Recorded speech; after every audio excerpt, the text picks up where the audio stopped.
What if I told you that the greatest treasure in human history, worth an estimated $120 trillion today, was deliberately hidden? What if its owner, one of the most powerful men who ever lived, wanted it to remain lost forever? This isn't a fairy tale. It is a real-life mystery, buried somewhere in the vast, untamed wilderness of Mongolia. We are searching for the lost tomb and fortune of Genghis Khan, a man who built an empire so large it touched the edges of the known world. His story is not just about conquest, it is a profound puzzle about power, legacy, and what we truly value. Our journey begins in the Khenti Mountains of Mongolia, a rugged sacred land of sweeping grasslands and dense forests. 800 years ago, this was the heart of a global revolution. It was the command center for an empire that would eventually stretch from the Pacific Ocean to the heart of Europe. Imagine this landscape, not as a quiet wilderness, but as the bustling center of the world's power. It was here that a young boy named Temujin, forged in hardship and betrayal, began a journey that would change the course of human civilization forever. The mountains that raised him would one day become the guardians of his final and most profound secret. How does one man unite a world of warring factions? It's a question we still wrestle with today. For Temujin, who would soon be proclaimed Genghis Khan, or universal ruler, the answer was a powerful mix of strength and fairness. He created an army unlike any the world had ever seen. They were masters of psychological warfare, often winning battles before they even began. Their reputation preceded them, striking fear into the hearts of their enemies. But this army was built on a foundation of absolute loyalty, forged in the promise of shared victory and a better life for all who joined his cause. Think of his empire not as a single, solid block of land, but as a network, a web of connections that spanned continents. At its peak, the Mongol Empire covered nearly 12 million square miles. That's larger than the entire continent of Africa. It was the largest contiguous land empire in history. To control such a vast territory required more than just a powerful army. It required a revolutionary system of communication.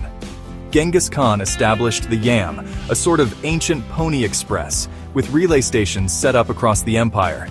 A message could travel over 200 miles in a single day, an astonishing speed for the 13th century. This was an empire built on efficiency and innovation. Genghis Khan understood that to rule effectively, you had to respect the people you ruled. While his conquests were often brutal, his rule was surprisingly tolerant. He granted religious freedom to all his subjects, whether they were Christians, Muslims, or Buddhists. He knew that trying to force a single religion on such a diverse population would only lead to rebellion. Instead, he invited leaders from different faiths to his court, eager to learn from their wisdom. This was a radical idea at a time when religious wars were tearing other parts of the world apart. He also understood the power of trade. He secured and protected the Silk Road, turning it into a superhighway of commerce and ideas. Merchants could travel from China to Europe with a Mongol passport, a single document that guaranteed their safety. This peace, the Pax Mongolica, allowed for an unprecedented exchange of goods, technologies, and cultures. Gunpowder, the printing press, and the compass all made their way to Europe during this time, thanks to the stability the Mongols provided. He wasn't just conquering lands, he was connecting them, creating the first truly globalized world. His empire was a bridge between East and West. When we talk about Genghis Khan's fortune, it's easy to get lost in the numbers. $120 trillion. It's a figure so vast it's almost meaningless. But the true nature of his wealth wasn't just in piles of gold, silver, and jewels looted from conquered cities. Of course, there was plenty of that. His armies plundered some of the richest civilizations on Earth, from the Khwarezmian Empire in Persia to the Jin dynasty in China. The sheer volume of precious metals, silks, and artifacts that flowed into the Mongol capital was staggering. But Genghis Khan had a different idea about what wealth truly meant. He was not a man driven by personal greed. You won't find stories of him building lavish palaces for himself or adorning himself in jewels. He lived a simple life, much like his soldiers, often sleeping in a traditional yurt. For him, wealth was a tool, not a goal. It was the fuel for his imperial machine. The spoils of war were distributed among his soldiers and their families according to a strict system, ensuring their loyalty and boosting morale. He understood that an army fights harder when it knows its efforts will be rewarded. This redistribution of wealth was a cornerstone of his power. Perhaps his most revolutionary economic idea was the creation of a paper currency. The Mongols were among the first to use paper money as a standardized medium of exchange across their vast empire. Imagine the challenge. You have merchants from Venice, Baghdad, and Beijing all trying to trade with one another. Using countless different coins would be a nightmare.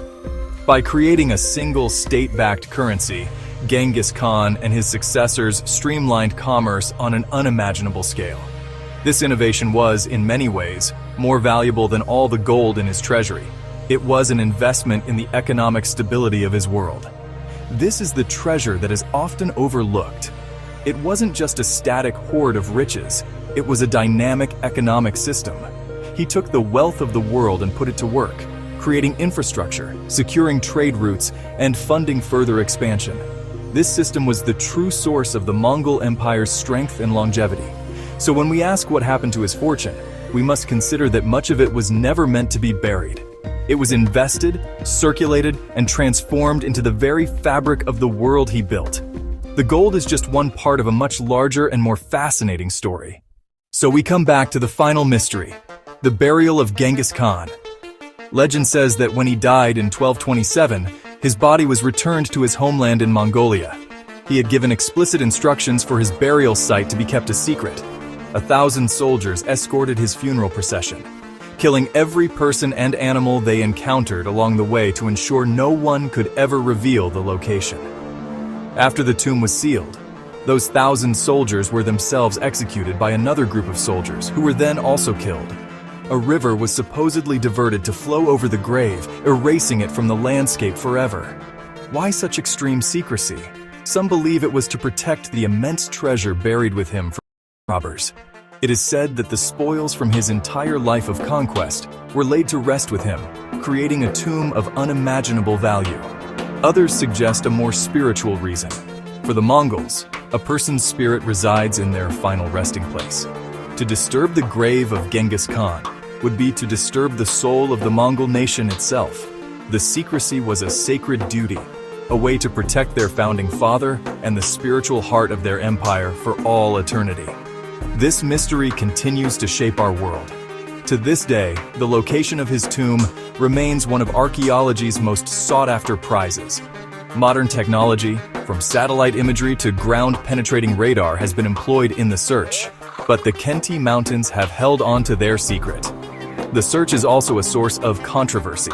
Many in Mongolia believe the tomb should never be found, that disturbing his final rest would bring a curse upon the world. It's a powerful reminder that history is not just a subject we study. It is a living, breathing force with deep cultural and spiritual significance. In the end, perhaps the physical treasure is not the most important part of the legacy. The real fortune Genghis Khan left behind was his impact on history. He connected the world, introduced revolutionary ideas of governance and tolerance, and created an empire that paved the way for the modern age. The story of his lost tomb forces us to ask a profound question. What is a legacy made of? Is it gold and jewels buried in the ground? Or is it the ideas and changes that echo through the centuries? The legend of his lost fortune may never be solved, but in searching for it, we find something real, a deeper understanding of our shared past.